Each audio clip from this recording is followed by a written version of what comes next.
pumping his fist like he just hit a fucking 3-pointer. Like Larry John, like LJ at the Garden. I don't like that behavior, but at the time, I mean, we've established that I was a different guy. I was young, and I was angry, and I was aggressive, and I really thought, look, I have a bizarre safety net. Any monies, like cursing out Mark Shapiro and losing that Sugar Bowl commercial, and any losing NASCAR because, some Mark Shapiro's friend and it went to ESPN. Like, there's me airing out Mark Shapiro on the Craig Kilborn show probably cost me $500,000. Would you agree? More. In money that I would have made had I just rolled over and been a company guy. The commercial was $250K.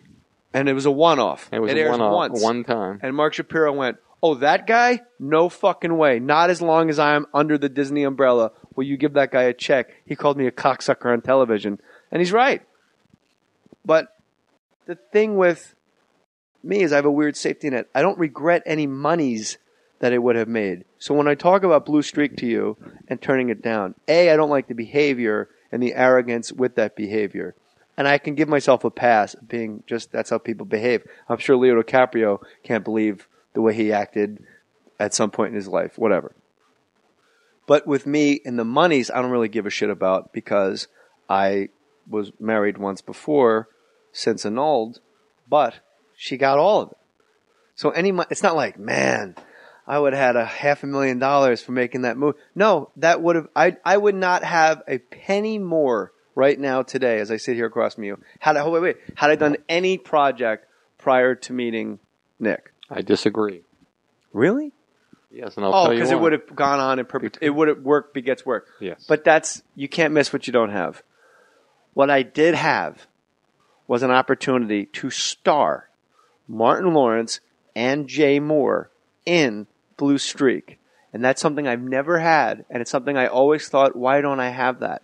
And that was, sometimes opportunity is dressed up like hard work. Opportunity was dressed up like a cross-country flight to L.A. to walk in and schmooze and get back on the plane and come back and hit the late show at Caroline's. And I put my bat back in the rack and I sat down like a bitch. And I missed it. And I really, to this day, regret it because I think if people saw me and Martin Lawrence going toe-to-toe and take 4, take 5 when you're ad-libbing and just swinging for the fences, I think we would be talking about a very different film career. Absolutely. And so I do regret it. But also, in fairness to you, which is something we probably won't be able to get into here, you had very, very strong anxiety about flying. Oh, yeah, I couldn't fly on a plane without 2 aisles. And you hadn't really figured it out yet how to handle it. And it was a really serious... Panic, not anxiety. Panic. And so... But honestly, though, Katz, that's not why I didn't go. You can get a 767 with 2 aisles, first class. I mean, we would have taken care of it. It was ego and getting in my own way, and we established that a lot on Mohr Stories. Yeah. Don't get in your own way. Yeah. And you know what? Be a company guy. Take it right in the ass. Bend over, grab your ankles, and sell out together. That's the key to this life. Let's all sell out at the same time. When I go see Pearl Jam and they're telling me how great it is to perform at an arena because there's no advertising on the walls. Well, you know what, Eddie Vedder? My ticket was fucking $400. Maybe if it said Starbucks on stage, I could have had an $80 ticket. We're all supposed to sell out together. So...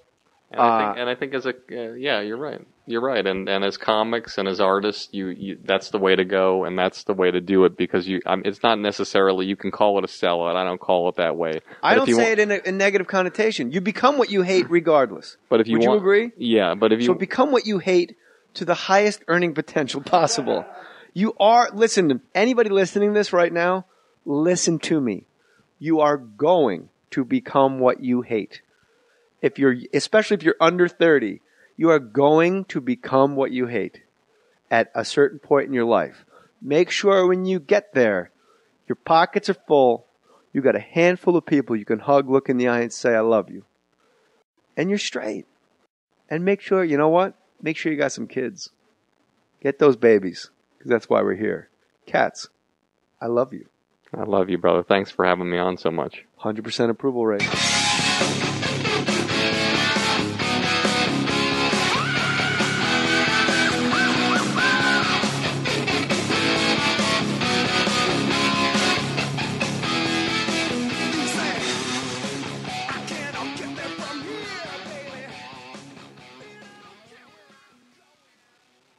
This has been a production of Smudcast Internet Radio.